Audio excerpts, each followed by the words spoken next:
Bonjour chers frères et chères sœurs, soyez tous bénis au nom de Jésus. J'espère que vous allez très bien. Et nous sommes à notre émission Édifie-moi avec votre servante de Dieu fidèle. Et en ce matin, je voulais qu'on prie pour les parents qui n'ont pas les moyens de scolariser les enfants, pour les veuves, les orphelins. Je voudrais qu'on puisse sincèrement prier afin que le Seigneur puisse les aider pour qu'ils puissent scolariser leurs enfants. Et je veux aussi dire à quelqu'un qui a les moyens de regarder autour de lui et d'aider une personne, d'aider une veuve, un orphelin à partir à l'école. C'est le Seigneur qui va te récompenser. Dans la Bible, le Seigneur dit que la vraie religion, la pure religion, c'est de pouvoir aider les autres. Donc quand tu aides quelqu'un, le Seigneur est content. Donc fais-le et Dieu te bénira. Et ensemble, nous allons prier avec ce chant qui dit « Je crie à toi, Seigneur », afin que le Seigneur se souvienne de ses enfants. On va chanter ensemble. Oh, oh, oh, oh, oh, je crie à toi, oh, oh, oh, oh, oh, oh, oh, oh, oh, je crie à toi, oh, oh, oh, oh. Père, nous crions à toi en ce matin. Souviens-toi des personnes qui n'ont pas les moyens de scolariser les enfants, de tous ces parents, de ces veuves, de ces orphelins. La Bible déclare que tu es le Dieu qui pourvoit. Et la Bible déclare que l'or et l'argent t'appartiennent. Oh Seigneur, ouvre les écluses des cieux et mets la joie dans le cœur de ses parents. Seigneur, ouvre les portes, qu'ils aient les moyens afin de scolariser les enfants. Mets la joie dans le cœur de ces enfants. Seigneur, souviens-toi de ces orphelins. La Bible déclare que tu es le mari des veuves et le père des orphelins.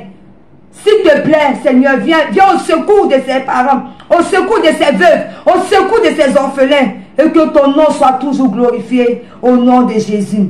Et je vous souhaite aussi une très belle semaine, que le Seigneur vous ouvre les portes des finances, à qui on a promis de l'argent, que le Seigneur ouvre les cieux, afin qu'on puisse te remettre cet argent.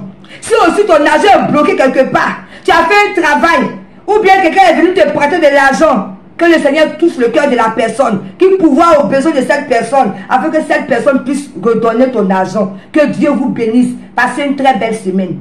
Alors ce matin, tu vas prendre ta Bible dans Jean 10, le verset 10 qui dit: le voleur ne vient que pour dérober, égorger et détruire. Moi je suis venu afin que les brebis aient la vie et qu'elles soient dans l'abondance.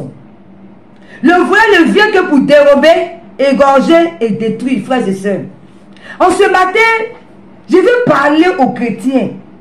Je veux que les chrétiens soient conscients que le diable est là pour te voler quelque chose. Vous savez, frères et sœurs, lorsque tu n'as pas encore donné ta vie au Seigneur, le diable n'a rien à foutre avec toi parce que tu es son enfant. Une personne qui boit coutou-coutou tous les jours, qui est destinée même par le coutou-coutou, ses dents sont cassées à cause de coutou-coutou. Qu'est-ce que le diable a à foutre avec cette personne? Une fille, il y a une dame qui se prostitue matin, midi, soir. Elle est déjà dans le camp du diable. Il n'a rien à foutre, il a déjà gâté sa vie. Mais toi, un enfant de Dieu, qui a décidé de tout abandonner pour donner ta vie au Seigneur, dès l'instant quand tu dis, moi je donne ma vie à Dieu, alors le diable, tu as déclaré la guerre avec le diable. Alors il faut qu'un chrétien soit conscient ce matin que le diable n'est pas là pour jouer avec nous.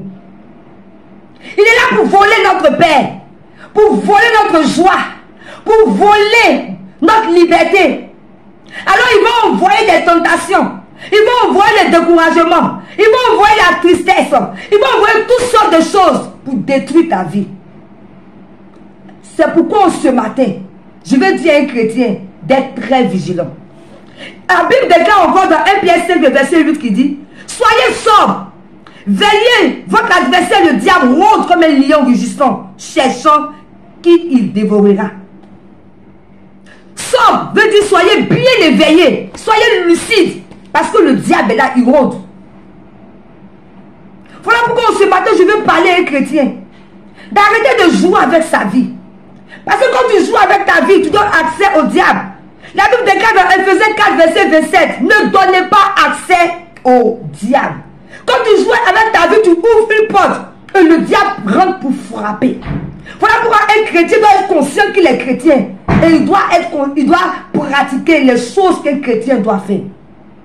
Ne jouez pas avec la vie, frères et sœurs. Le diable est dangereux. Je vous parle, j'ai expérimenté cela. Le diable est méchant, il veut détruire notre vie. Il veut te détruire tellement. Il est là, il te guette comme ça. Il dit, toi, tu as donné ta vie au Seigneur. Tu penses que tu vas m'échapper. Il faut faire un faux pas. Si je t'attrape, tu vas voir. Et chaque jour, il est là, il rôde. Toi, tu penses que tu as oublié. Mais il rôde, il rôde. Voilà pourquoi on dit aux chrétiens de bien vivre. Quand on te dit de ne pas vivre dans l'impudicité, avoir les rapports sexuels avant le mariage, c'est dangereux. Parce que ce sont les portes que tu ouvres. Étant chrétien, tu ne peux pas dire que moi je suis chrétien, mais je vais vivre au concubinage. Mais moi, je suis chrétien, si j'ai garde, si j'ai gosse, ça fait quoi? Ça fait rien. C'est Dieu même qui a créé ça. Non, ça fait quelque chose. Frères et sœurs, nous devons pratiquer les paroles de la Bible. Souvent les gens disent, ah, les évangéliques là, ils aiment trop ça, ils sont compliqués. C'est pas une histoire qu'ils sont compliqués. Nous pratiquons la Bible. Ce qui est écrit dans la Bible, c'est ce que le Seigneur nous demande de faire. Si le Seigneur te dit de ne pas boire, ne bois pas.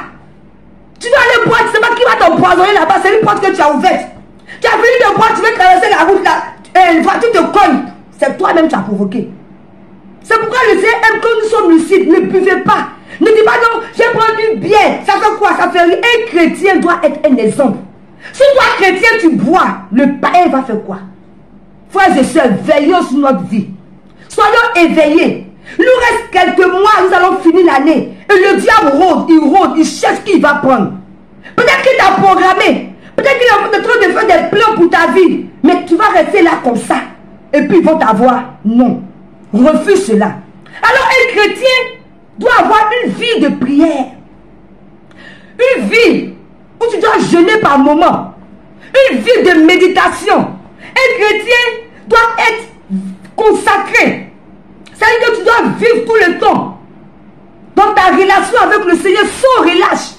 Tu ne dois pas te relâcher. Tu es toujours dans la présence de Dieu. C'est ça qui va te maintenir. C'est ça qui va faire que tu pourras toujours surmonter la tentation. Parce que si tu n'es pas tout le temps dans la présence de Dieu, il est impossible que tu puisses surmonter la tentation, frères et sœurs. Pour ne pas que le diable t'aide, il ne faut pas ouvrir une porte. Ne laisse pas, ne donne pas accès au diable, frères et sœurs. Parce qu'il est là. En ce matin, retiens bien ça pour cette semaine. Je dois bien vivre. Je suis un chrétien.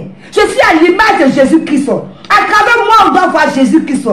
Je dois avoir une vie de prière. Tu ne dois pas commettre les débauches. Tu ne dois pas mentir, ni voler, ni tricher, ni escroquer quelqu'un. Je dois bien vivre pour que le Seigneur soit avec moi, pour que le diable ne puisse pas m'atteindre. Frères et sœurs, que Dieu vous bénisse. S'il vous plaît, pratiquez cela. Et vous verrez que le diable sera loin, loin de vous. Que Dieu vous bénisse. Passez une très belle semaine. C'était votre servante de Dieu fidèle. À très bientôt pour une prochaine vidéo. Bye.